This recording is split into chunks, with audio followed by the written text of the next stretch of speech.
నిర్ణయాలు తీసుకునే క్షణాన మనం సాధారణంగా ఇంకొకరి సలహా, సూచన, బుద్ధి లేదా సానుభూతి మీద ఆధారపడుతూ ఉంటాం. అలాగే మన భవిష్యత్ జీవితం మనం ఈరోజు తీసుకునే నిర్ణయంపై ఆధారపడి ఉంటుంది. అయితే ఇక మన భవిష్యత్తు ఎవరో అన్యుల సానుభూతి, ఎవరో అన్యుల సలహాల పర్యవసానమేనా?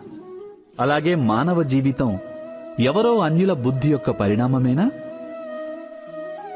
ఈ విషయం మనం ఎప్పుడైనా ఆలోచించామా? ఇది మనందరికీ తెలిసిందే కదా. ఒకే పరిస్థితిలో వేరువేరు వ్యక్తులు వేర్వేరుగా ఆలోచిస్తుంటారు. దేవాలయంలో నిలబడ్డ భక్తుడు దానం చెయ్యాలనుకుంటాడు. కానీ ఒక దొంగ అవకాశం దొరికితే దేవుడి నగలు దొంగిలించాలి అనుకుంటాడు. మనసులో